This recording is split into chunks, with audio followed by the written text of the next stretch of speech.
Well, welcome everyone.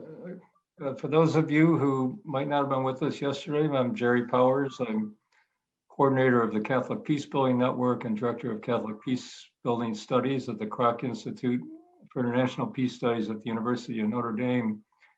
It's great to see that we seem to have about as many people as we had last night. Uh, so we must have at least not done anything horrible to turn you off and, and convince you to take the rest of the week off. Last night we were competing with the college football championship game. Tonight we're competing with an historic debate on impeachment. I don't know what tomorrow night will bring, but we're going to move ahead and continue to talk about nuclear weapons from a Catholic perspective.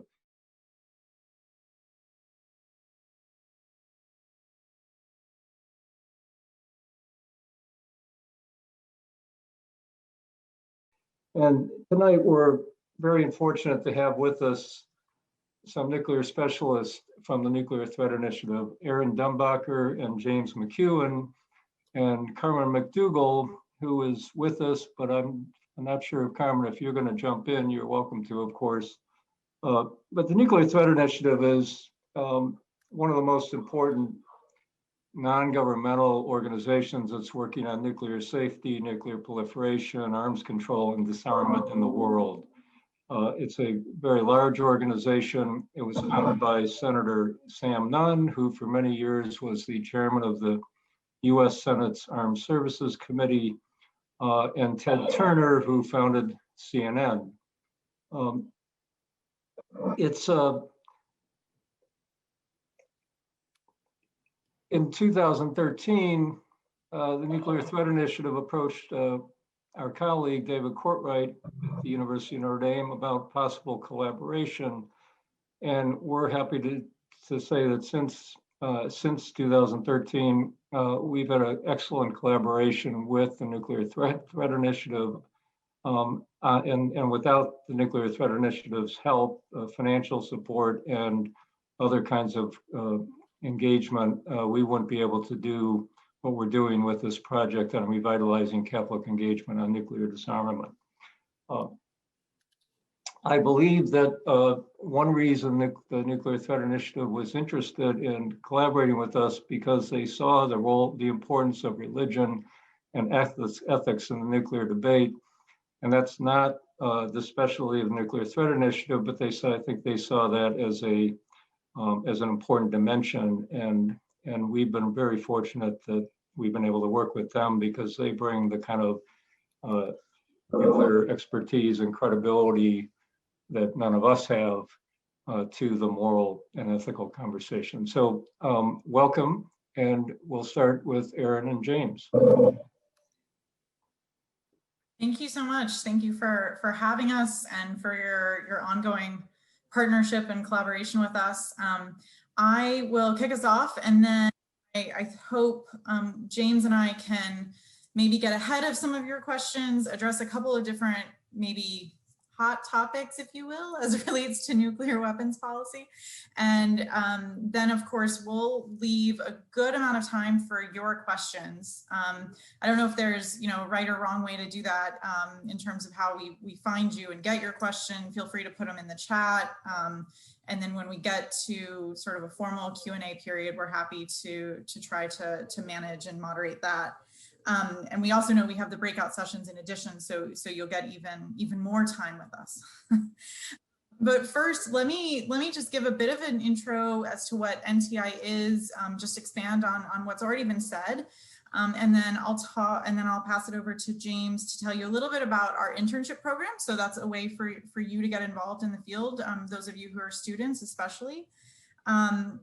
I thought we'd talk a little bit about how James and I got into this field. My path certainly was not an intuitive one. I don't know if a lot of people's is, so happy to talk through that. And then the hot topics of the day, if you will. So we are thinking we might spend a little bit of time on the US nuclear modernization drive, which James and I both do some work. And then we can also talk about what's been in the news this week as relates to the president's sole authority to launch nuclear weapons and use nuclear weapons here in the United States. So with that, let me kick us off with a little bit about NTI. So we're a nonprofit global security organization. We're focused on reducing nuclear and biological threats that imperil humanity. We're focused especially on what we view as preventable global catastrophes. So things that we as humans have perhaps created for ourselves, or things we as humans can do to protect ourselves and the planet. Our key sort of institutional goals are to really prevent state use of nuclear weapons among those states that have them, prevent the spread of nuclear weapons. We work on non-proliferation issues, and then prevent nuclear terrorism. So nuclear security and nuclear security issues for the most part. And then also, as I mentioned, prevent catastrophic biological events. We do a lot of important work on biosecurity, including addressing the current pandemic we find ourselves in. But this evening, I'm going to focus on nuclear policy. If you're at all interested in our biosecurity work or our bio team, please do check out our website. I'll put it in the chat in a little bit. It's just nti.org. You'll find plenty of really new and important information, I think, on biosecurity. My colleagues and I are focused on really addressing the most urgent nuclear dangers and then building support for reducing reliance on nuclear weapons in our international security policies, and then, ultimately ending nuclear weapons as a threat to the world. I know through this program are probably are definitely talking to a few different types of organizations. We see ourselves as a little bit different from some of the others that you're going to speak to. We are neither a grassroots advocacy group, nor what is sort of a commonly known, at least here in Washington, D.C., as a policy think tank, although we do like to think that we think. We try to take a more hands-on approach to affect change. That means that we do some advocacy in Washington, certainly based on our research or based on our findings or based on our efforts.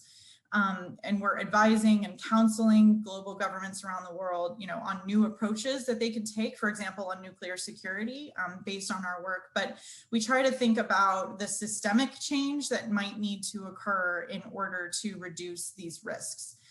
We try to help other groups and catalyze action in governments and outside of governments. And we're really focused on ways to find novel ideas to what we view as really dangerous security gaps. We also do a good amount of public outreach, and Carmen McDougall's on the line, and if she'd like to say more on this, of course she should, but we encourage the public to engage on our issues, whether that be to talk to their elected officials here in the US or elsewhere, to either join us in the nuclear field. So James is going to talk a little bit about the internship program as a way to help more folks be really savvy on these issues. We even have a game. So I'm going to put it in the chat here in a minute, but you should go to hairtriggergame.org actually do it from your phone. You can download the app there. So this public engagement is part of the reason why we are fortunate enough to partner with you all at the Kroc Institute, at Georgetown, at Catholic, and then this broader project that you have. We understand it really will take a range of voices to achieve the ultimate goal of nuclear disarmament, not just voices, but also action. And so we really appreciate all the work that you're doing and our chance to work with you. So we're really glad that you all are here and that you're engaging on these issues already.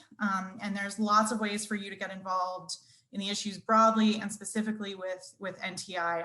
As I said, oh good, I see a link already. I'll send a couple more links. And for now, I'm going to pass it over to James, and then we'll proceed with a few more points. Great, thanks very much, Erin, and thank you so much for having us to talk about nuclear issues. We love engaging with different audiences than a normal DC policy think tank folks, as Erin mentioned. So I'll talk a little bit about the internship program. In a twist of fate, both Erin and I actually coordinated our internship program at one time, although that it's been quite a bit bit of time since we have for both of us. But the first thing I'll say about our internship program is it's paid. We actually pay the DC minimum wage, which is $15 an hour. And in the spring and fall, our interns typically can work part-time or full-time. In the summer, we usually require interns to work full-time. And interns at NTI are, by every standard, are full-time members of staff. We rely on interns to do our excellent work in all of our programs. So typically there are 6 to 7 spots available every term for our internship program. And for us, the internship program is about getting amazing interns to do work for us, but also making it an enriching experience to try to make sure that there's a next generation of nuclear policy specialists and also biothreat reduction specialists in the future. And so I encourage everyone, go to our website, check out our posting. If you have any questions, please reach out to us at any time, both Erin, me, or Carmen, to talk about the internship program. We're definitely happy to do so. We definitely encourage everyone to apply. We think it's an incredible program. We love our interns. They are critical every day.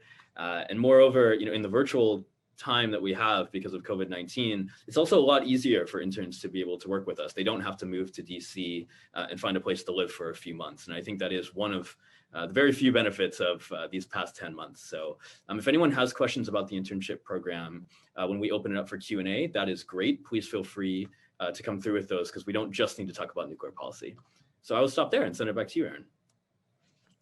Not so fast. Why don't you kick us off with a little bit of your story of how you joined the nuclear field, James? All right, I will. Thank you. So I, like Erin, have a very unconventional story of getting into nuclear policy. I don't think I've ever, in fact, met anyone who grew up wanting to get into nuclear policy. But when I was a teenager, I actually picked up a book by the famed astrophysicist Carl Sagan. I was a bit of a nerd, and I read this book called Pale Blue Dot, which ostensibly has nothing to do with nuclear weapons. It's actually about a picture of the Earth that was taken from one of the unmanned space probes from NASA in the 70s and 80s called Voyager. And it was somewhere near Saturn, and it turned around and took a picture of the Earth. And I might put a link in the chat to this picture for anyone who hasn't seen it. It shows our entire planet as basically a speck of dust. It's tiny. And I think cosmically and galactically, you view our planet and you see it as almost inconsequential. And so there are two ways to take this photograph.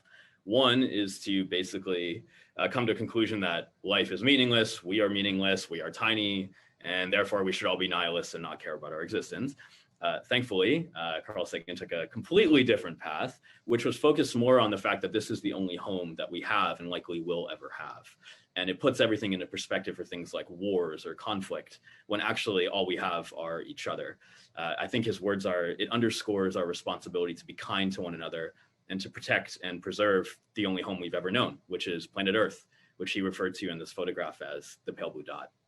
And so there were a couple of sections in this book about nuclear weapons. I was born in 1992, so right when the Cold War ended. I knew nothing about nuclear weapons. I didn't even know they really still existed except in the movies. And this really fascinated me. And that set off kind of a long journey for me getting really interested in nuclear policy, studying it in college, and somehow being lucky enough to work on it professionally when I left college.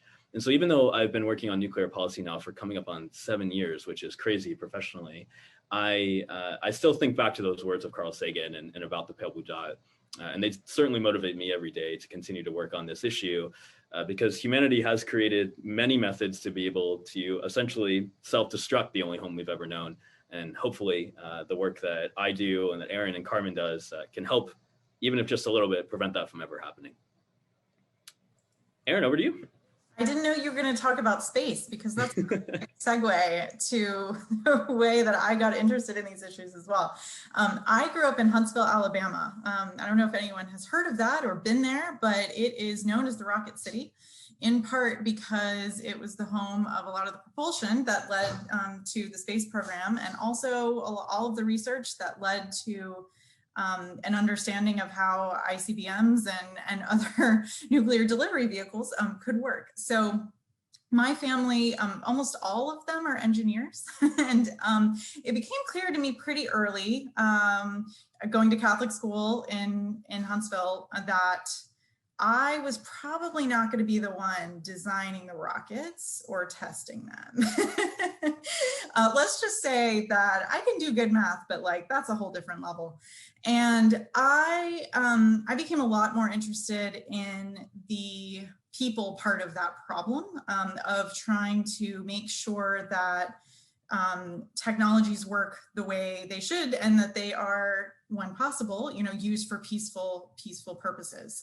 So my dad worked for NASA. He always worked on sort of the civilian and the space exploration side. And I was always struck because of, neighbors' jobs and all of that, who build missile defense systems, for example, on sort of the division and the multi-use, if you will, and the trade-offs between offense and defense, and all of the issues that come about when you start really thinking about the way technology is used at scale and for military and security purposes. So I studied all of that. I studied international affairs, and then had what I call sort of a mini career in the private sector first. I knew always I wanted to work on security issues, but lots of folks, and I don't know if this is true because I pursued one path, but this happened to be the advice I got at the time. Lots of folks told me that if you really want to develop good skills when you first come out of your undergraduate career, or however far along you go in your academic work, you'll get a lot more skills if you work in the private sector. So I started there, and I worked for a media company. I worked as a consultant to banks and insurance companies and Fortune 500 companies. And I learned how organizations work or don't work. And I also learned that I personally am not motivated by money. So it became a little bit of a turning point. I had the chance within that period of time, I took a bit of a sabbatical, if you will, which I highly recommend to everyone if they're not sure what they're doing and if they're looking to resort things. I did a Fulbright fellowship to Estonia, where I was interested in technology issues, and there they happened to be the first country who arguably was the victim of a massive cyber attack. So I became interested in cybersecurity issues and the rest. Then I went back to graduate school later, studied conflict management, which is another term probably for peace studies in a way. And lots of my peers were doing security studies, thinking about how to win the war, right? And I was much more interested in sort of the whole process. How do we, avoid them from the start? How do we manage things after? And so that led me to work on a thesis on arms control applying to cyber issues, and eventually to NTI. So I work on technology, cybersecurity issues at NTI, thinking about risk reduction for the way technology is amplifying specifically nuclear risks. But when I have the chance, I also try to learn about the biosecurity challenges. So that's my story. As you've heard from both James and I, there's not one path to sort of engage on these issues. Taking a little bit of a pivot, James, we want to talk, I think, a little bit about some of the hot topics that are out there on nuclear weapons policy, specifically U.S. nuclear weapons policy, but of course with implications globally. Do you want to kick us off with sole authority or modernization? Yeah, sure. I'll talk briefly about both of these two issues, one of which is a core component of the work that we do at NTI, and the other is something that's been in the news really as a hot topic, which is kind of crazy for us in the nuclear field to see our issues in the news. It's been in the news for the past week or so. And then, yeah, Erin, we'll then kick it over to you, I think, to talk about the report that's related to one of those issues. And then I think we can open up for questions from there. I think always more time for questions, the better. So the first thing I'll talk about is the nuclear modernization program and sort of what that is and why we work on it and why it's important. And so this may have been mentioned before, so I'm sorry if it already has in previous sessions, but the United States is embarking on a decades-long effort to basically rebuild the entire US nuclear arsenal. And that includes the delivery systems that actually deliver the nuclear warheads, as well as the warheads themselves. So I'm not going to cover everything there, but just to give a sense of what that means the US will be building brand new nuclear submarines that are extraordinarily expensive. They will be most likely building brand new intercontinental ballistic missiles that are land-based, about 400 plus of those. They'll be building a brand new heavy bomber that will be able to deliver airdropped nuclear weapons. At the same time, they'll be building new missiles or updating new missiles that can be launched from submarines, as well as those intercontinental ballistic missiles. And to add on all of that, they'll also be upgrading and in some cases potentially building new nuclear warheads. And so the Congressional Budget Office took a look at this a few years back to see how expensive it would be over about 30 years to do all of this work. And they came back with an estimate of $1.2 trillion, that's with a T, and that's in 2017 dollars. If you adjust for inflation based on then year dollars, it'll be closer to $1.7 trillion. And many analysts believe that's actually a low estimate, that due to cost delays and other issues, it'll probably be closer to $2 trillion. So in the nuclear policy community, there's been a big debate about this. What is necessary, what isn't necessary? You know, on one side, you'll get folks who say we shouldn't have any nuclear weapons at all, we shouldn't be modernizing, we shouldn't be upgrading, and therefore we should be disarming now. On the complete other side, you'll have folks that say we should be doing this and more, we should be building all of these new nuclear weapons. And then there's a big gray area and scale in between. And I'm not really sure where NTI can sort of define itself there, but what we do as an organization is take a look and say, do we need all of these, or can we ensure what we would call a robust and adequate deterrent with perhaps fewer weapons or with perhaps spending less money? And so one of the issues that we take a look at, that we don't have a formal position on, but we certainly ask lots of questions about, is the necessity of the land-based program, the Intercontinental Ballistic Missile Program. So these are about 400 missiles that are dispersed throughout the upper Midwest of the United States, and they're basically use or lose weapons. Their weaponry is extremely high-yield warheads. They're easily targetable by any adversary. So the question is, do we actually keep these going, or are they just sitting ducks that might actually more invite a nuclear war than necessarily prevent one? And so there are open questions like that we're asking, and that the nuclear policy community as a whole is asking. I'm going to stop there. I know there's a lot more to discuss, and certainly happy to take lots of questions on that, and also to refer you to different reports, both from us and perhaps from other organizations as well that work on this issue. And so I will then pivot to an issue that has been coming up in the news over the last week. So you may have seen Speaker Pelosi put out a press release saying that she had spoken with the chairman of the Joint Chiefs of Staff, Mark Milley, about a host of issues related to the events that took place here in Washington last week. Without getting into those events in domestic politics, one of the things that came up was the president's authority to use nuclear weapons. And so kind of a running gag on Twitter, which is fundamentally true, was when Twitter and Facebook and other social media platforms blocked the president from having access to it, the president still had access to one thing, which is the nuclear codes. And that's a fact. And then the other question that came up, oh, okay, well, he might have access to it, but he can't actually use nuclear weapons, right? I mean, that must go through a process. There must be approval from Congress. The answer is actually no. There are lots of legal arguments that could be made that Congress has the sole authority in the Constitution to declare war. Using a nuclear weapon is perhaps, by any legal definition, a declaration of war. And that might be true legally, although it's never been played out in the courts at any level. But the truth is, based on the command and control authority that has been set up by the United States, which is a relic of the Cold War, when we were fearing an out-of-the-blue attack from the Soviet Union, and the Soviet Union was fearing the same thing from us. The United States has a system where the president has truly unchecked and sole authority to use nuclear weapons. And in theory, if he or she woke up one morning and decided that he or she wanted to use them against an adversary, there is virtually no one that could stop them from doing so. Now you'll hear counter arguments, oh, well, the military can only implement legal orders. And of course that is true based on the rules and law of engagement. The question is, we don't actually know how that would play out. So for example, you can imagine a scenario where perhaps one of the launch officers decides that they won't actually launch nuclear weapons. They believe it to be an illegal order. In theory, the president could actually fire that person and promote somebody to just do the order for them. And what was interesting about that call between Speaker Pelosi and the chairman of the Joint Chiefs is, at least in the unclassified understanding of the nuclear launch process, the chairman of the Joint Chiefs has absolutely no role in the launching of a nuclear weapon. You would hope that he would be consulted, but there actually is no mandate for even consultation.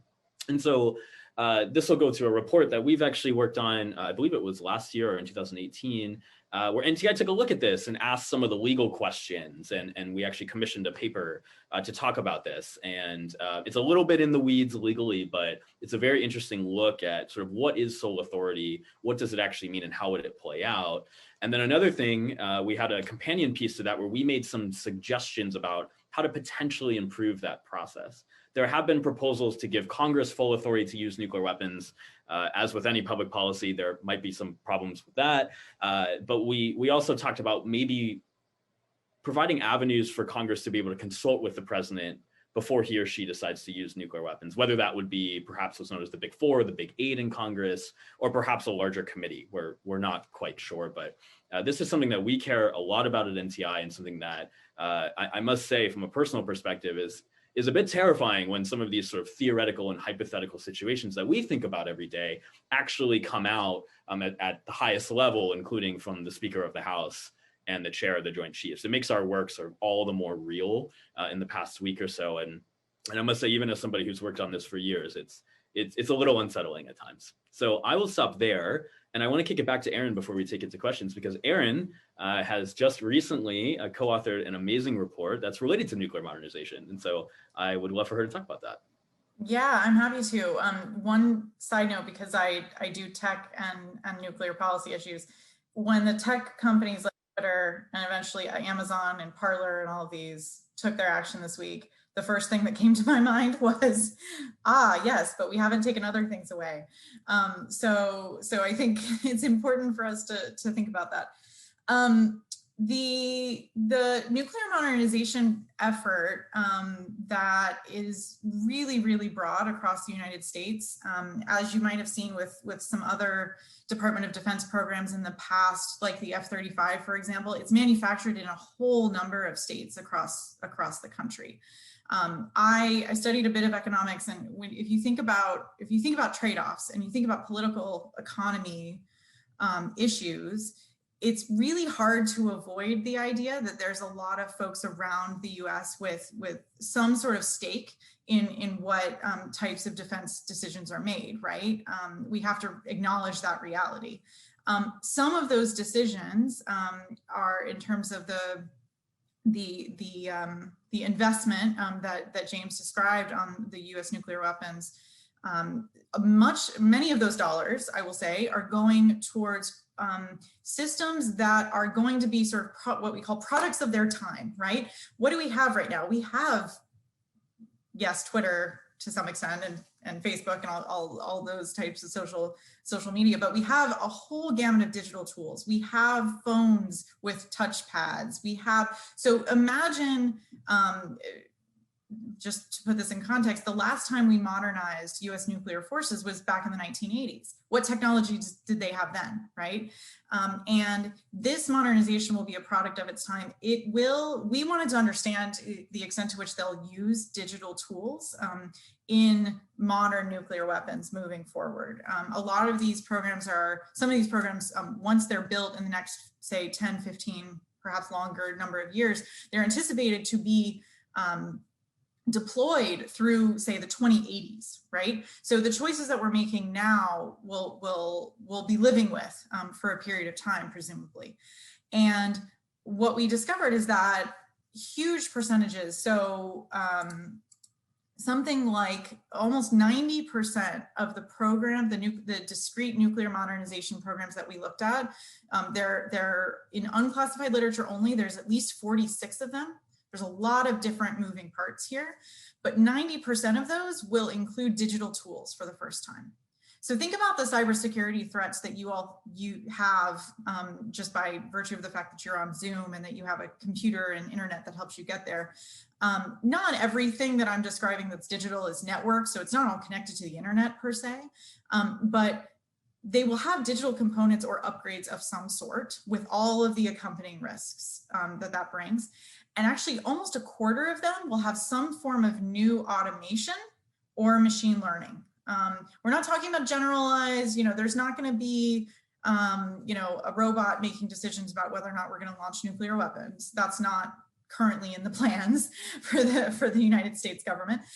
But there will be some machine learning and automation within the broader ecosystem by which the US government makes decisions about launching nuclear weapons. That's really important to be thinking about. In addition to, of course, those broader strategic choices that James is talking about in terms of how many submarines do we need and what is the opportunity cost of putting that money into submarines or ICBMs in lieu of something else, perhaps another national security or other national priority. So I'm more than happy to talk about sort of the cyber implications and the digital component of nuclear modernization, but I'm also keeping an eye on the clock. I would love to hear any of your questions, either about what we've already talked about, or I'm just seeing the note, if it makes sense, we can also hold those for the breakout groups. Anything we should address at first for the next few minutes? I have one question. How do you see things changing on the nuclear policy front with the Biden administration? You have a few key highlights that you can point to? Yeah, this is really James' area of expertise, but I think just to cap it off on a high level, I think we can anticipate New START being renewed, and some refocus, let's say, or a different focus on Iran. I think that's absolutely right. And I think, if President Trump was reelected, it's hard to imagine that New START would get extended. For anyone who doesn't know, New START is the big arms control treaty that we had with Russia that was signed in 2011 and ratified in signed in 2010 and then came into force in 2011. So it was a 10-year treaty with an option to extend by 5 years that simply could be done by the executives of each country in Russia and the United States. This was something that NTI strongly supported. We saw this as a no-brainer for a number of reasons. The Trump administration took, without going into detail, a sort of a different path, thinking that they could perhaps leverage extension to get more concessions out of the Russians, which I must say was clearly a failed approach. But with Iran as well, the Trump administration pulled out of the Joint Comprehensive Plan of Action, the JCPOA, or also known colloquially as the Iran Nuclear Agreement. It remains to be seen how exactly the United States will re-engage Iran when it comes to their nuclear program. Will it simply be going back to the Iran deal? That might be challenging, we'll see, but it will certainly be a different tack than what was done during the Trump administration. The other thing I would say is actually related to nuclear modernization. It's unclear exactly how the Biden administration will approach nuclear modernization, but it's become very clear based on some of the advisors that have been appointed already by President-elect Biden, that they'll be taking a much closer and scrutinous look at the modernization program to see whether they need to actually continue with the program of record or perhaps scale back in certain areas. How that will actually play itself out is currently unclear, but it's certainly a different approach and a fresh approach compared to the last 4 years. We have a question from Roland Joseph.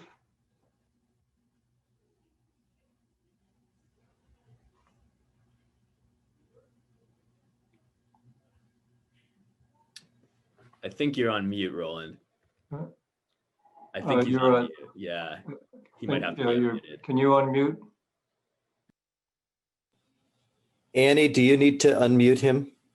Let me see. There you go. Okay, there we go. Yeah. I had fun last year. And then George, just let me know whenever you're ready for the 2 groups. Yep. Right. Thank you for your presentation, guys. So,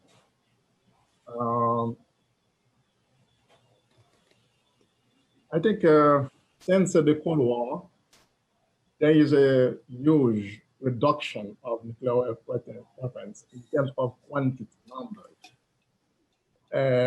But nuclear states keep wasting money in modernizing, developing nuclear weapons. So I have a critical question. Between modernizing and reducing nuclear weapons, which one can lead us towards the threat, the elimination of the threat of nuclear weapons? Which one, modernizing or reducing? Yeah, that's a tough question. Thank you for asking it. I'll try not to have too belabored of a response. You're absolutely right. So since the end of the Cold War, the global nuclear arsenals have been vastly reduced. The United States has actually reduced its overall nuclear arsenal by about 85%. Just to put that in perspective, we still have 4,000 active US nuclear weapons. So you can do the math to think about how many nuclear weapons we had at our Cold War peaks. It was an astronomical amount of nuclear weapons. And so the overall question, as I understand it, there is what's a better path to lead us to a world without nuclear weapons, right? Is it reducing or is it modernizing? I think at this point, a realistic path is probably doing both. And so that's what's been happening. And I know that's a kind of a cliche answer, but that's what's been happening really for about 3 decades now since the end of the Cold War is the United States and Russia. And I'm going to ignore the other nuclear weapon states for now, although it's a bit more complicated there. But the United States and Russia have been slowly, well, in some cases quickly, but more recently slowly reducing their arsenals while also modernizing their arsenals at the same time, under the argument that as long as nuclear weapons exist, we need to have a safe and effective deterrent. It's a slow process to get to nuclear disarmament. We hope to get there one day, that we can somehow get a world without nuclear weapons. But it's hard to imagine a realistic and pragmatic path other than that in the current environment. It's just simply what nuclear weapon states are doing. And it seems to be, even within nuclear weapon states, a consensus politically, whether on the right or left within these countries. I would just add to that, I think the answer is absolutely both. Some of these modernization programs, I mentioned there are like 46 in the unclassified that we're aware of in the United States. Some of these are really essential if we're going to make sure that our current stockpile and our current delivery systems are safe, secure, and effective should we need them. So not all modernization is created equal. Some of these things like, let's say at a facility, you don't really want the roof to cave in if you're moving around very important fissile materials, right? So it's important that we rebuild that building perhaps because it was first built after, shortly after World War II. So there are some initiatives that might, and some money that might need to still be spent on this. But I think there are some legitimate questions, both in terms of the volume of those funds on modernization and on the variety. What kind of investments do we really need to make? James alluded to that a little bit in the broader discussion at a high level about, do we get rid of the ICBM ballistic missile option and rely on the other 2 legs of the so-called triad submarines, for example, and bombers. So thinking about those trade-offs is, I think, what we at NTI advocate for, thinking carefully about them in the spirit of, consistent with what I outlined at the beginning, we do a lot of work.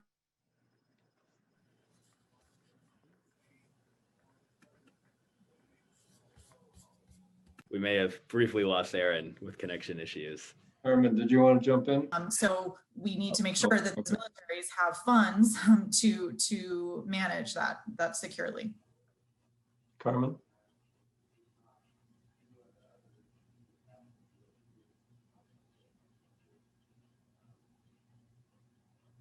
Annie, you need to unmute Carmen.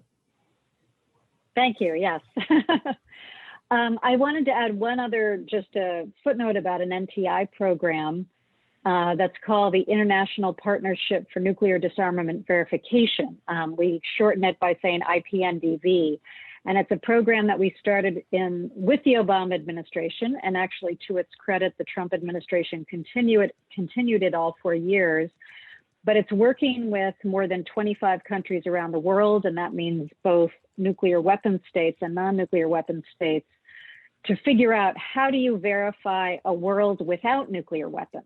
So once, right now, the reductions are actually about the missiles, they're not about the warheads. And looking forward, as everybody reduces, and if we have success, we have to figure out, so what does it mean? How do we know that this small warhead is actually dismantled? And what kind of verification do we need? And what kind of assurances do countries need? And can countries observe that process and still preserve the the appropriate secrecy around the nuclear weapons technology. And so we've been working over the past few years on a process where groups of people from around the world are getting together. It used to be in person and now virtually, to figure out the step-by-step process to do that. And so there's actually a lot of both technical work and policy work to figure out how do we get to that destination of disarmament. And so that's something that NTI has been very involved with, and has worked with this group of countries from around the world to figure out these problems. Because it's easy to say, we want a world without nuclear weapons and let's just get rid of them. But then really looking at the technical aspects of how do you do that, and how do you make sure that the warheads are taken apart, and where does it go after that? So that's just something that we've been involved with, and really we're really proud of that work, and it continues, and I'm sure it'll continue through the Biden administration. We have a couple other questions. One, Maryann Cusimano Love asked a question about how you can be nonpartisan in a highly partisan political and policy atmosphere and do your work, and still do your work in a nonpartisan way. And Raphael, while you are working on nuclear threat, do you do anything about the impact of nuclear waste? Are they well managed, et cetera? And I think those two are the two that are left hanging. I wonder if maybe we could do some quick responses to those two, and then we'll break out we'll still have about 15 minutes for our breakout session. On the latter point, I just wanted to call out, and I put this in the chat. I'd encourage you, if you're interested in waste and sort of issues related to nuclear materials, to check out our Nuclear Security Index, which looks at how countries all around the world that have these materials are managing them. To what extent are they securely, are they secure? We don't, to my knowledge at the moment, have any programs specifically related to waste. Although that might be incorrect as I'm saying it. We have a program, James and I and Carmen have colleagues that focus on the entirety of the nuclear fuel cycle. So we do some work related to that, but certainly regarding the security issues, I'd encourage you to check out the index. Yeah, and I'll be brief about the partisanship question, which is a very good one. And of course, it's difficult to maintain nonpartisanship in a partisan environment, but it's something that we really hold steadfast at NTI. And we stick to facts and what we consider to be reasoned analysis and objective analysis. We'll talk to anyone, Democrat or Republican, member of Congress from the House or the Senate, professional staffers from the House and the Senate, personal staffers from the House and the Senate, about why we think the policy recommendations we make are good ones. But we are expressly a nonpartisan organization. That doesn't mean that we can't do any lobbying. We do some lobbying on specific issues. Sometimes it's very in the weeds issues, but it does make things a bit more challenging. But we think our reputation speaks for itself. And I think a big part of our reputation is the fact that we're willing to engage with anyone regardless of their political affiliation. And we are a nonpartisan organization. The last thing I'll say is, back in the Cold War, things like nuclear arms control were not partisan. They were very bipartisan. In fact, in many ways, they were very nonpartisan. That has changed a little bit in the last few decades. But just as quickly as 10 years ago, although it seems like it's been a long time, there was bipartisan support for the New START treaty signed by President Obama, which included a host of Republicans that voted to give advice and consent for ratification in the United States Senate. It's a different environment now. Getting an arms control treaty through the Senate would certainly be more challenging than 2010. But I think we're hopeful and optimistic that with the right type of analysis, the right type of reason, that nuclear arms control can become a bipartisan issue once more. I worked for many years at the U.S. Catholic Bishops' Conference, and we had the same approach to partisanship. So maybe NTI could register as a religious organization. We are now going to break into two groups, and Erin and James and maybe Carmen will lead those conversations. And I don't know if Erin, James, and Carmen, you will stay with us afterwards. And if we don't see you after the breakouts, I want to thank you very much for taking time out of your otherwise free evening to be with us. We again value your part, the collaboration and the partnership that we've had with you now for about 8 years. It's really been terrific, and you've been wonderful to work with, especially you, Carmen, who's been our main liaison. So thank you all for joining us. Okay. We will now Very much. go into our breakouts.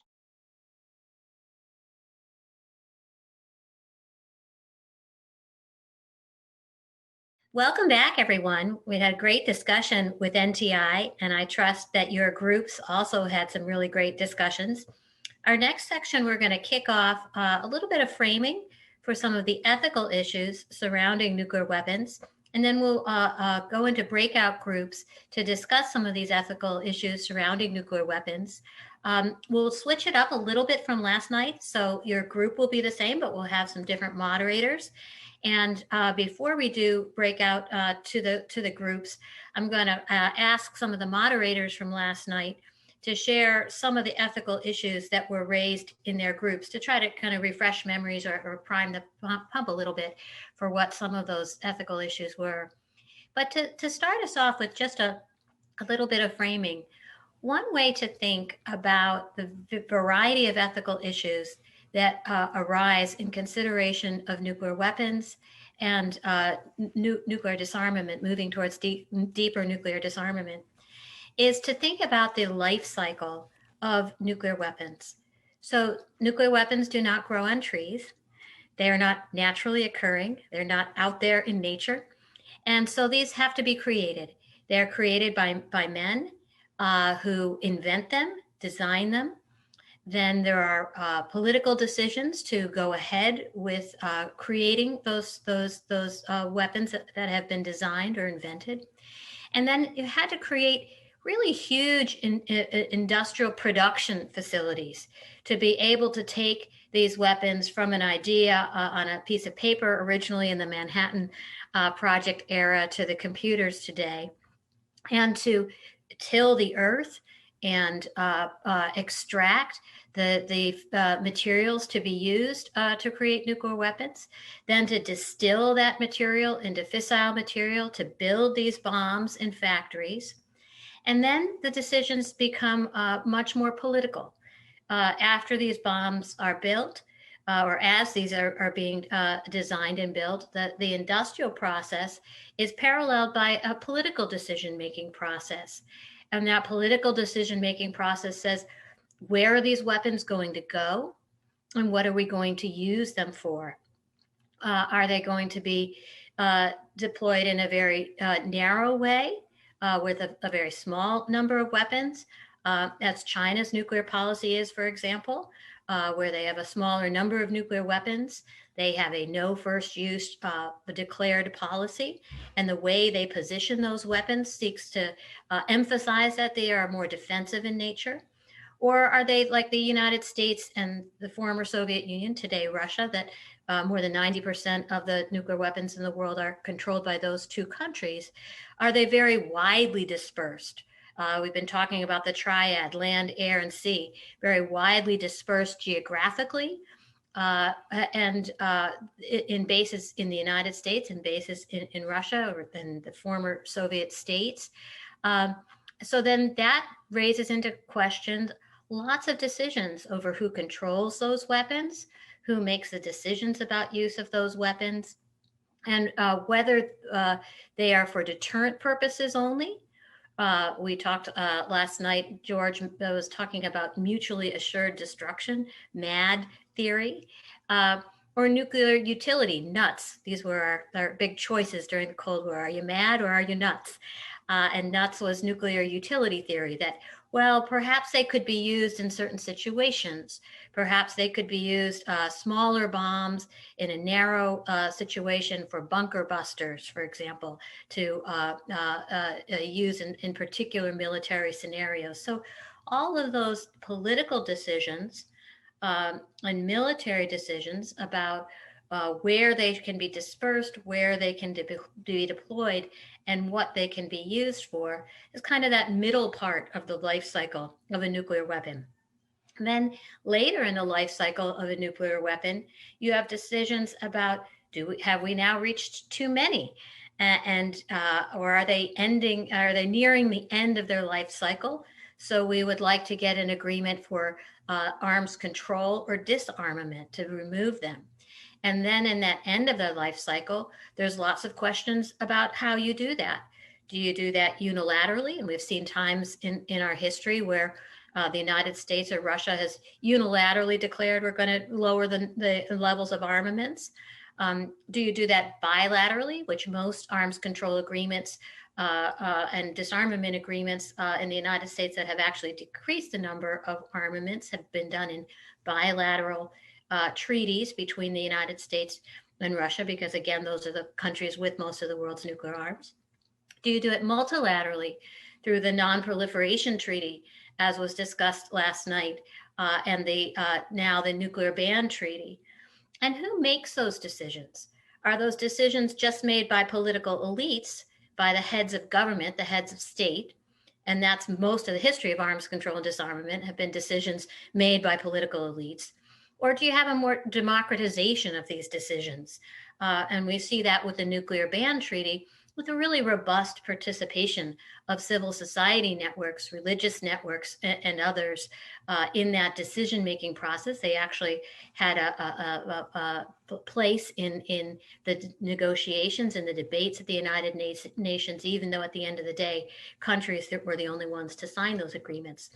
And then even if you're lucky enough to get agreements on decreasing the number of nuclear arms, then how do you actually implement it? With our friends from NTI, we're talking about what are the verification measures, and how do you ensure that if you decommission nuclear weapons, it's easier to destroy the missiles or to destroy the delivery vehicles. And we had some wonderful pictures at the end of the Cold War through the Nunn-Lugar Threat Reduction Program. And Senator Nunn was one of the founders of the Nuclear Threat Institute that we just heard from, where a program that a bipartisan program that he was one of the engineers for, was able to get agreements to actually destroy bombers and missiles and these delivery vehicles of the Cold War.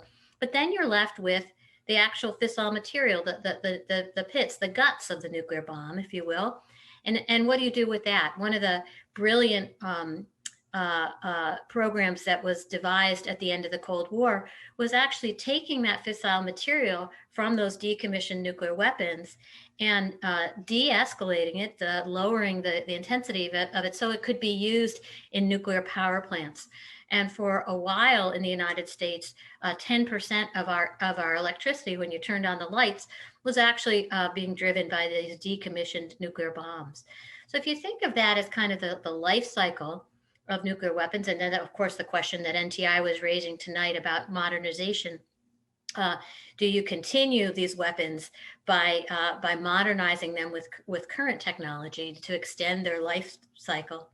But if you think about this from the kind of the cradle to the grave, to quote one of my favorite U2 songs, the Irish rock band U2, from the cradle to the grave, each of those components of the life cycle of nuclear weapons comes with a set of ethical questions. So the ethical questions at the beginning, do we develop these weapons at all? In many countries in the world, started along the path of developing nuclear weapons and decided, sometimes for ethical reasons, sometimes for economic reasons, sometimes for political reasons, to not go forward and develop their nuclear arsenals. A handful of states had actually had nuclear arsenals and decided to give them up for some combination of those reasons. So first, there's the whole host of questions about do you develop them at all? Then when you decide, when states decide to develop them, there's a whole host of questions about how you develop them. And unfortunately, the record, the historical record was there was this race because, as was said during the Second World War, it was thought that the United States was in a race and the Allies were in a race with Hitler and Nazi Germany to develop these weapons very quickly. So the extraction, the mining, and the production of these nuclear weapons was done very, very quickly and was done with really no concern for the environment, no concern for the people who lived in the communities where the mines were or where the production facilities were, and no certainly participation in the decision making with regard to those local communities. So you had some really disastrous impacts for all of the communities where nuclear materials were extracted and where the bombs were made. And that continues to this day, both in the former Soviet republics where the weapons were made in the Soviet Union days, and here in the United States. Navajo Nation in the Southwest was the most bombed place on earth because there were over 2,000 nuclear explosions to test the weapons. Testing is a bit of a euphemism. They were real explosions, but they were done not for the purposes of war, but to determine the yield, etc. So these weapons were exploded particularly in the Southwest of the United States, but in many other indigenous communities in Australia, in Pacific Islands, in North Africa, as well as in indigenous communities here in the United States. Also, the uranium was extracted often also as well from those indigenous communities without prior consent, without notification, without protection for those communities, without cleanup. So you have Navajo children born today in Navajo Nation that are still experiencing these high levels of radiation due to that nuclear legacy, the environmental legacy of those weapons programs. And that is true today of all the sites where those weapons are housed. So some of the most toxic places in the United States and other countries as well are these places where the weapons are housed today. So they continue to be very heavily polluted with public health concerns. It's something you may have heard about in the headlines recently as a new administration made headlines by appointing the first ever Native American to be head of the Department of Interior in the United States. And she said one of the very first things she wants to do is close these uranium mines that are still unprotected and are still leaching out harmful chemicals to the communities in Navajo Nation and in indigenous communities in the United States. So there's a whole host of these ethical issues, but often our discussion of the ethics of nuclear weapons really just stays in one narrower part of the spectrum, in the part of the spectrum about nuclear deterrence, which we'll hear more tomorrow from Drew Christensen and Michael Desch, a good debate about the ethics of nuclear deterrence. And certainly that's been in the headlines a lot in recent years, as Pope Francis has declared that not only the use of nuclear weapons, but also the possession of nuclear weapons is immoral. So that's raised some of the profile of these discussions of the ethics of deterrence as the nuclear ban treaty coming into force on January 22nd has also raised the profile of those questions of the ethics of deterrence. So you hear a lot of discussion about those types of ethical questions at the kind of the middle of the spectrum, questions about deployment, deterrence, where the weapons should be stationed, what the purpose of them should be. Should they be counter force or against only military forces in the targeting? Or is it appropriate to target civilians, even though that distinction is probably more theoretical than real in many cases? Because of the large-scale destructiveness of these weapons, we know that many civilians would be killed. A lot of times the lens used in many of those discussions is just war tradition, which says that you have to protect civilians and you cannot engage in conflict that would be disproportionate and that would have a heavy level of civilian casualties. So a lot of this discussion has been done in that kind of lane of ethical thinking about just war tradition and whether it would ever be ethically permissible to have these weapons from or to threaten to use them from a just war tradition. But there's many other ethical lenses that could be used as well, not only just war tradition. Certainly many of us here, George, Drew, Jerry, and myself are coming from the Catholic Peace Building Network and a lens of peace building. And from a just peace framework, a different ethical framework, we talk about what are the ways to build a more lasting, just, and sustainable peace. And there's a number of criteria that come out in that theoretical framework and that kind of way of approaching ethical issues. It says you have to have participation of the people involved in order for that to be an ethically sound way of moving forward. In the women, peace, and security area, we talk about nothing about them without them. And we also talk about if you don't have a seat at the table, you may end up on the menu. And that's really what happened to many communities around the world. They didn't have a seat at the table in discussion of these nuclear weapons issues, and they found themselves very adversely impacted by them. So we talk about the importance of participation and the importance of building right relationship, the importance of having more reconciliation among former combatants in order to have a more sustainable peace. And so if you're looking at nuclear weapons from those frameworks of just peace, you say, how are these weapons that threaten genocide, how can that be the basis of a sustainable or lasting peace? Really, that's a way to kind of freeze the conflict, not a way to resolve the conflict and develop a more robust relationship. There are other ethical frameworks that can be used, a whole host of frameworks coming from Laudato Si and many from the environmental movement saying we need to be looking more generationally at the impacts, not just at people are experiencing from these weapons now or in 1945, but these weapons are forever weapons. They have a very, very long lifespan. And so we have to be thinking of the impacts on future generations because these fissile materials will be around for a very, very long time. There's also gendered considerations in looking at the ethics of these weapons. For a woman, and certainly for myself, I have two lovely daughters, and I also have a lovely son, not trying to count him out.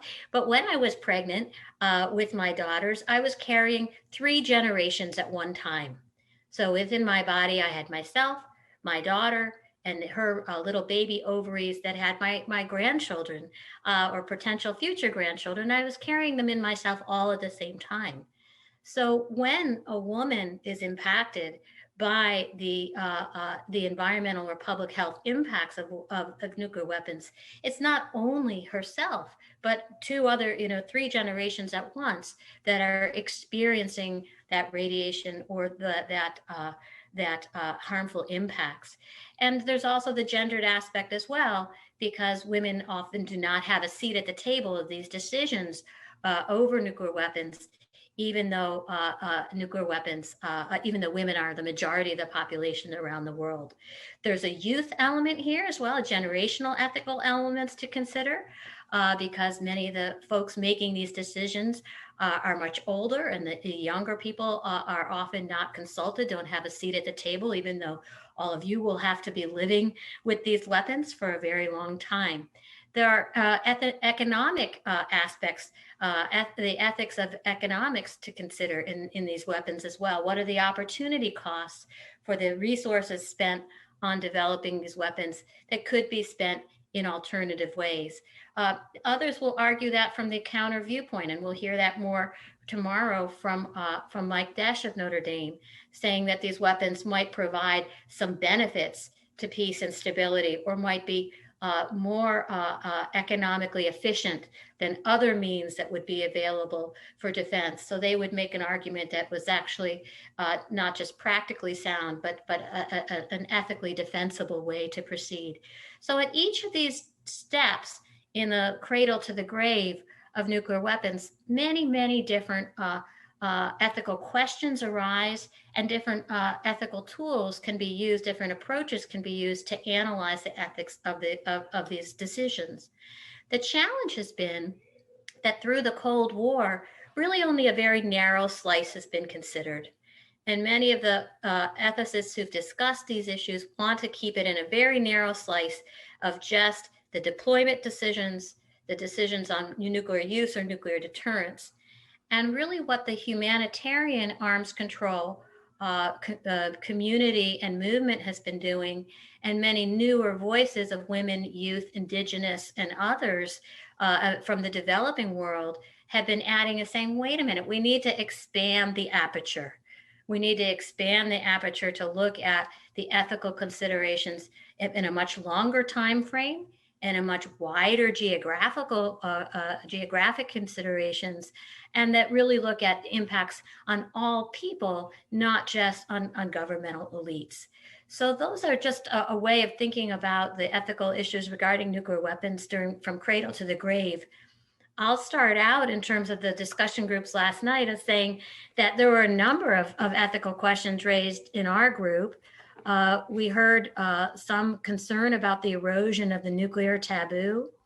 We had some students who were talking about the need to address how to build norms, how to build new ethical ideas, and to get community buy-in, community perspective. We also had some students from the military or ROTC programs saying, even if a deeper disarmament was a goal, the weapons are here now.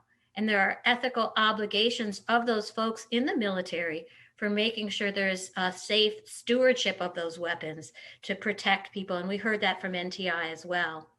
And some question of the economics of the weapons. If you remove those, and there are communities that are dependent upon those weapon systems as part of their economic ecosystem, if you will, how do you change the way that they can make a living for themselves and their families if you're taking away those weapons from a community? So that was in our group, in group number 1. I'd love to hear from the other moderators of the other groups before we break into our breakout sessions, and remind us of what some of the ethical issues were that were raised by your groups. George, do you want to go? Sure. We were famous and outstanding group number 2. And I think, while not stating it particularly as ethical, we had what we might call problems with ethical dimensions to them. And they were 3. One was from the start of the nuclear age all the way through, the dilemma of how do you put the genie back in the bottle? How do you think about asking all your fellow citizens or other nations to dramatically curtail when anybody can have access to this, it would seem, etc.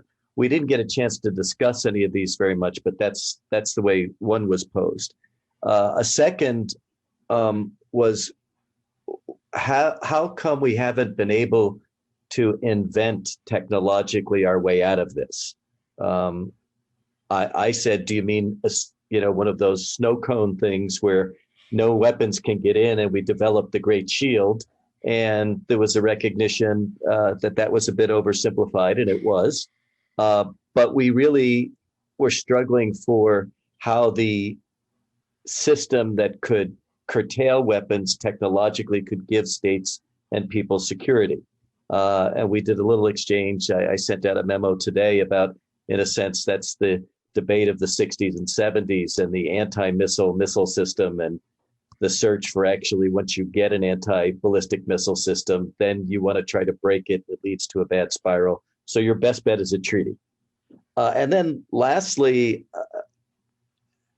why and how is it that the cultural way of thinking is essentially, and I think James gave this in our last session, most people most of the time are just accepting weapon systems.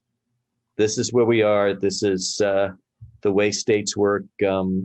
Maybe we can lower, but there's no such thing as getting to zero. That's kind of pie in the sky. So I think those are 3 different sort of ethical, they certainly have ethical legs to them, but that's where we got in our short discussion yesterday. Okay, great group 2. How about let's hear from group 3. What's some of the concerns that were raised in group 3 last night? And I know, Drew, as you're getting your mic off, that some of the things you have more international perspectives in your group. So some of them was the debate between nuclear haves and nuclear have-nots in terms of the hypocrisy there. Well, the hypocrisy and also the lack of participation, I think, is an important question for a lot of the people in the third world. And I think the opportunity costs. I mean, a lot of our discussions are about economics and the loss of development as well as a result of spending hard-earned money on weapons rather than on development, and then the exploitation of resources like uranium in countries like the DRC, the Democratic Republic of the Congo, and the unprotected nature of that work and the harm to the environment, for which there's little remedy in that kind of context, for which the nuclear powers take very little responsibility. There was also a good deal of sympathy for the critique of neoliberalism as being a factor in the arms race.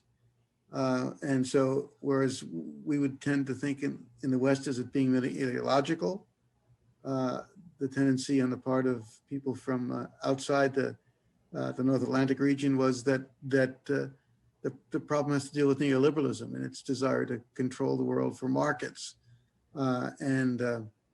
I pointed out, well, you have significant nuclear powers that aren't capitalists. I mean, you have state capitalism in Russia, and the country pays enormous economic costs, but it's from serving its own people in an economy that should be serving the people. And China is the same kind of situation. Though China has managed to bring more people out of poverty in the last 20 years than any time in history.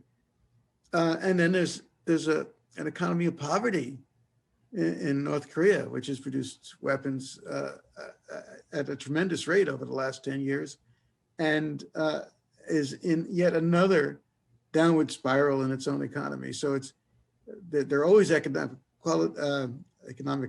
opportunity costs, but they're not always attached to the neoliberal economic model, and that's something I think we have to, no doubt in the U.S. in particular, we have to look at as the modernization goes along, how much of the interest of the great manufacturers is in that particular basket, but the economic impacts are everywhere, no matter what the economic system is. Mm-hmm. And Jerry, last but not least, in group number 4, I think you had some views that might be more like Michael Desch tomorrow night with some more the ethics of deterrence.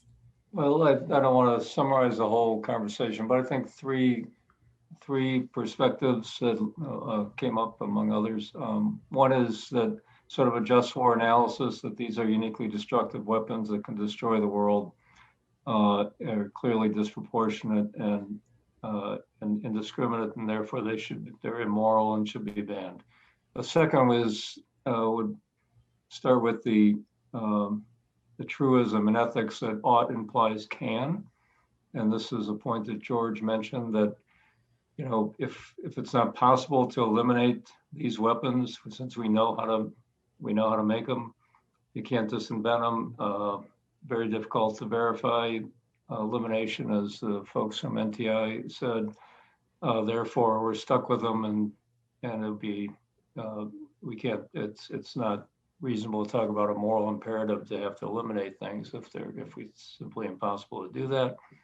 And third is the just peace approach. And how do you deal with the situation in the Korean Peninsula, South Asia, between India and Pakistan, and all the neighbors who'd be affected by conflict there? So how do you deal with the underlying conflicts that have led nations to choose the nuclear option as a way to defend themselves? So those are three, I think, ethical perspectives that came up in our group. So we're going to break now and into our breakout groups. You'll have different facilitators tonight, but we ask you to discuss what you see as the key ethical imperatives and how you see the Catholic values application or the reflection of Catholic values in looking at these ethical questions. And tonight we're going to ask someone within your group to be prepared to report back. When we come back to all of us together, we'll ask for a report out, not from us moderators saying what we think you said, but from you yourselves voicing what you think some of the key ethical concerns were and how Catholic values can inform or reflect those ethical concerns. So we are all back from our group discussions and would like to hear a report out from our various groups. So can we hear from our first group, number one, what some of the key ethical issues were that your group was discussing and raising, and some of the ways you see Catholic values intersecting with those ethical issues. So who's our reporter from group number one? It looks like Eric is. So Anna, can you unmute Eric?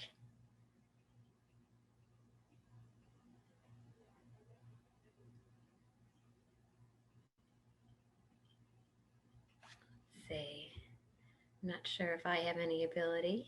Oh, okay. There you go. Here I go. So in group one, we discussed the reality of like the reduced number of states that are actually nuclear powers, and like how that state of being a non-nuclear state, like what kind of role it forces you into in the international stage, like what do nuclear powers owe to non-nuclear states, like especially in terms of like the incentive structures in international politics. We as well talked about how modernization and things like the effects on the environment could actually like break down the nuclear taboo, especially if we could develop strategies to combat like waste and the negative effects of using nuclear weapons. And as well, we talked about like the practicality of unilateral disarmament and how we can bring like Catholic perspectives to negotiations, to the institutions of power, where a lot of these disarmament decisions are going to be made, because realistically, they will likely be made from a bilateral or multilateral perspective.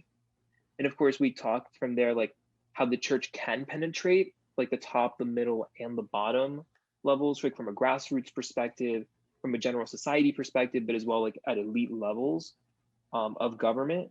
And then talked about how the new schools of thought, like how they've been translating more to just war pacifism as opposed to harm reduction.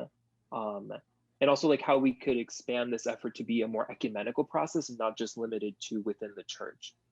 And I hope that was a good summary of, we talked about a lot, so I hope that was a concise and good summary of it all. Wow, what a great example to be able to very concisely capture a wide variety of views. So thank you, Eric. It sounds like a very rich discussion. Can we hear now from the second group, group number two, and who's our reporter from group number two?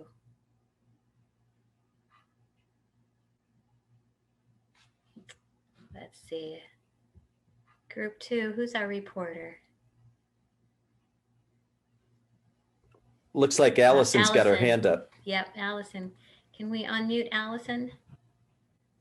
Annie?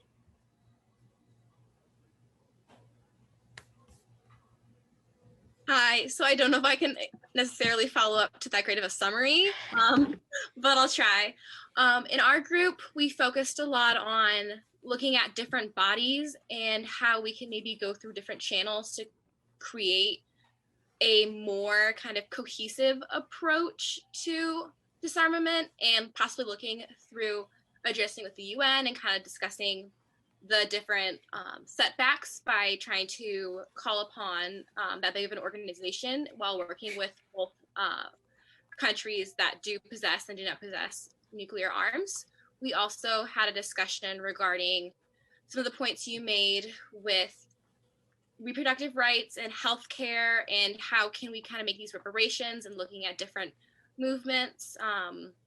Dr. Powers made some great points about the 80s and movements with doctors and how they were kind of pushing for various forms of justice for these individuals. We also kind of towards the end snuck in a little bit of how can we potentially redistribute some of these funds that could have been going towards bettering nuclear arms, and instead delegating it to potentially new avenues within societies to benefit. So I think that's I'm probably missing a bit, but a general summary. Very good. And I think from group 3, I think Roland Joseph is going to be our reporter for group 3. Yes, thank you. In our group, we first discussed about some ethical issues like about nuclear countries. Do they have the right to prevent other countries from developing nuclear weapons? This is one of the ethical issues that we mentioned.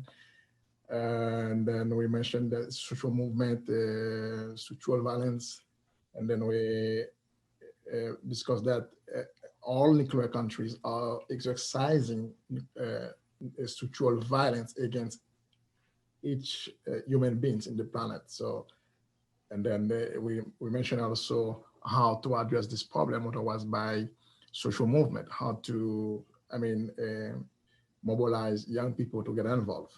So we mentioned some economic issues like, the money to develop those weapons, environment issues. Again, some participants mentioned the importance of social movement. So we mentioned the inequality, the dignity, the mental health impact of this issue also. So we mentioned the God, our creator, God. So like, I don't remember exactly what it is, what it was. It was like, I think, equality, dignity, something like that, that we discussed, that can, I think, use from the Catholic Church tradition, as an ethical, issues. So yes. I'm not sure that I said, I mentioned everything. I don't know if, Joseph or anyone from the group, from our group can, mention, add something in my report. Sorry. Very good. No, I think you were mentioning Joseph's point about the weapons themselves violate human dignity, and God is our creator, and some of those fundamental Catholic values and teachings. So then we have, last but certainly not least, group 4. Do we have somebody from group 4? Peter. Yep. We have, in our group, we have representatives of several small non-nuclear nations. So we discussed whether you could bring the number of nuclear weapons in the world to 0, whether that was a moral imperative. We opened these topics. We did not really get into the full details. And George, please, George was our moderator. Would please add anything to this that I missed.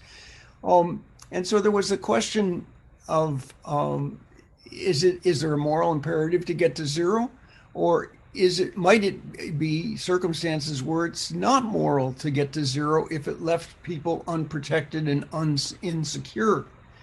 Would 200 weapons per country or something like that be more moral? The need for verification, and could we possibly verify that everybody had given up their nuclear weapons? How do we enforce such an agreement to do that? And the perception of the smaller countries that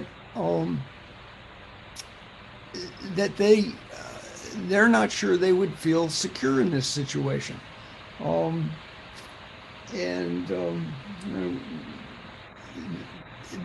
Okay, I'll stop there. George, do you want to add anything? No, I thought you did a wonderful job. Thank you. So we see a wide variety of ethical issues raised and put on the table for our discussion as we continue our discussions this week. Luckily, tomorrow, Drew Christensen will answer them all. And we'll address certainly some of the issues on the pros and cons of nuclear deterrence, and the ethical issues surrounding nuclear deterrence.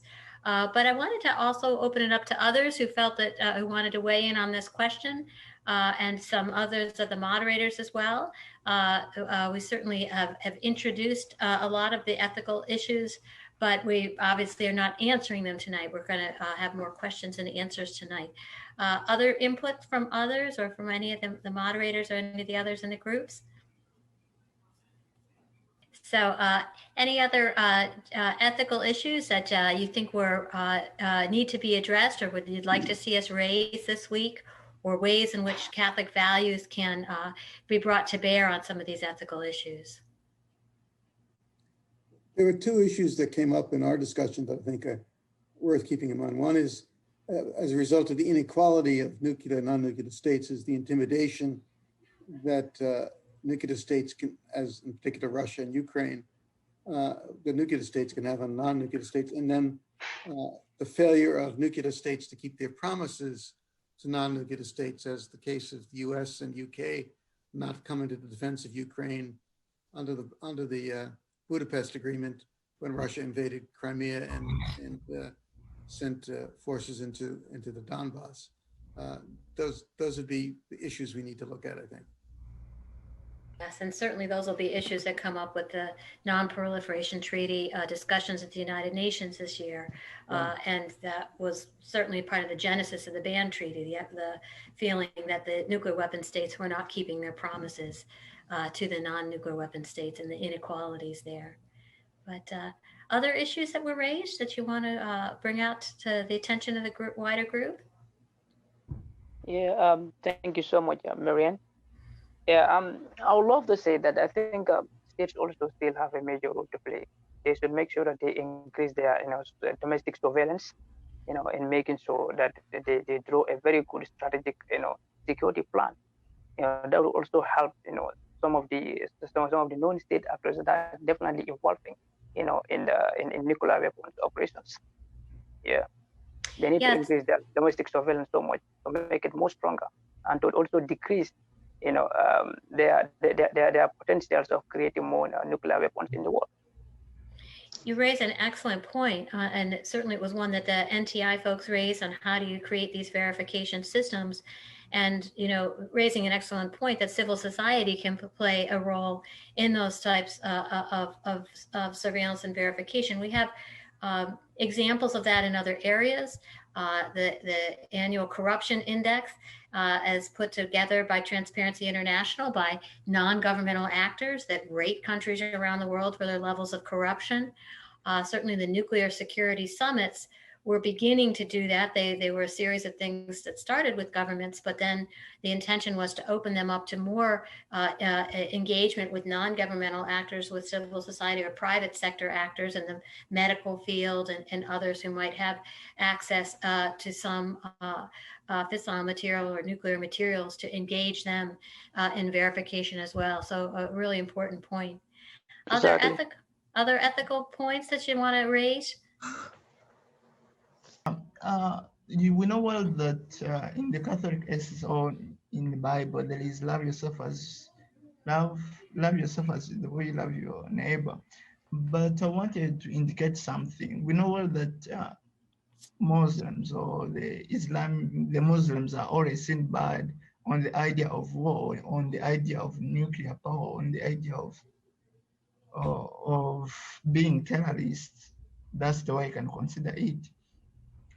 But I would like to know, why can't the way Catholic is like trying to prevent this more of nuclear power, try to make it a multi-religional thing, like Catholics, Muslims, other religions, such that they participate in that and then show everyone that it's one thing that we are dealing with. Because if it's like Catholic, it will be a one-sided thing, not a fully community or a global thing. Thank you. That's what I wanted to indicate. Some great points and things that we'll discuss some more tomorrow when we look at what can churches do.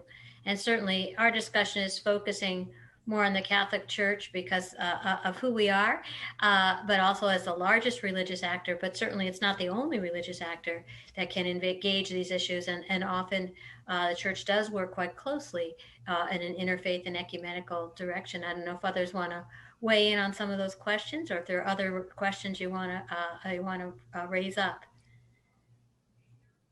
Well, Maryann, I think it's important to note that the Holy See has worked very strongly with the non-nuclear states in supporting the Treaty on Prohibition of Nuclear Weapons, but also in reaching out on this issue. It was sought out by the UN to have the Pope speak to the opening session that negotiated that treaty, and also to be the first state to sign and ratify the treaty. So there's an appreciation of the world for the kind of normative entrepreneurship of the Holy See and the Catholic Church being able to hold out these values with the rest of the world. But they're not distinctively Catholic in some sense. They're meant to be universal. Well said. Peter. Oh, Pope Francis has labeled nuclear weapons immoral. Not to use them, not just to use them, not just to threaten to use them, but to even have them. And I'd like to discuss at some point the basis for that, and also if people believe that, if people accept that. I do, because I think they're grossly inhumane. But I'd love to have a discussion of that. Well, I think that is teed up for tomorrow. We'll be having some of that tomorrow with Drew and Michael Dash.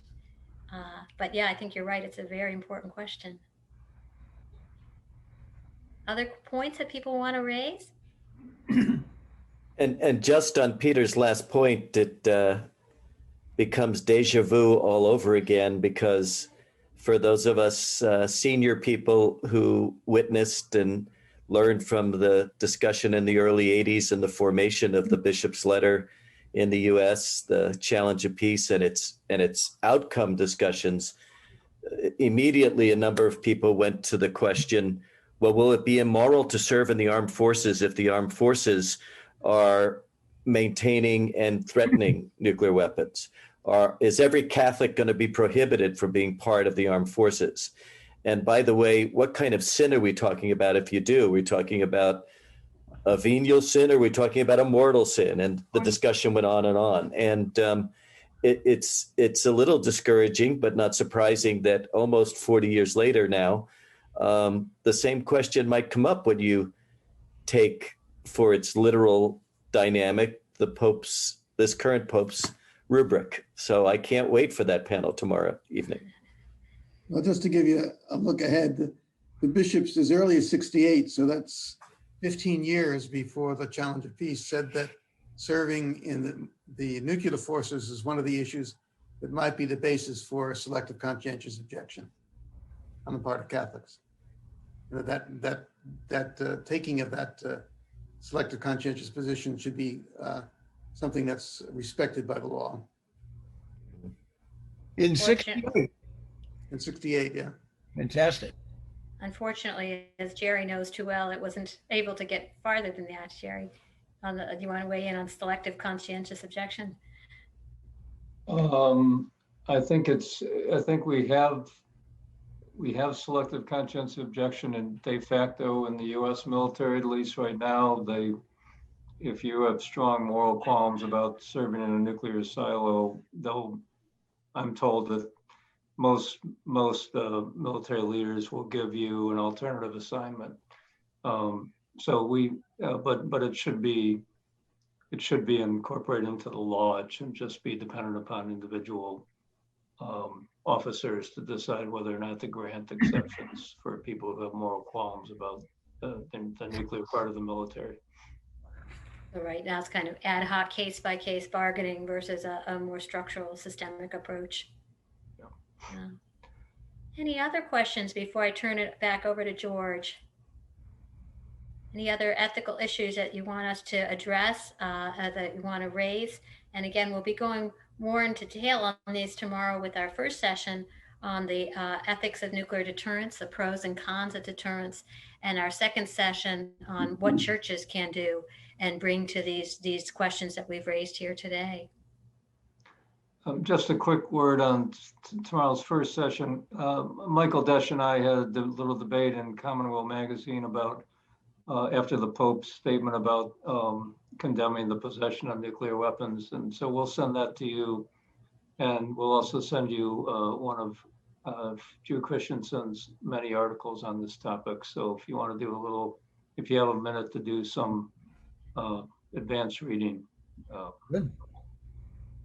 And so too, you'll have the article from Maryann in Arms Control Today about a number of these similar issues. Actually, all those articles were in your original packet sent over the weekend and are also on the good Google Docs that Annie has created.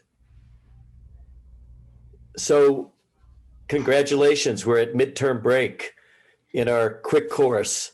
We're already through half of it, and a marvelous set of discussions. And thank you, great leadership from Jerry and Maryann on this, and a good evening or morning or midday to you all. We will see you again, same time, same Zoom place tomorrow.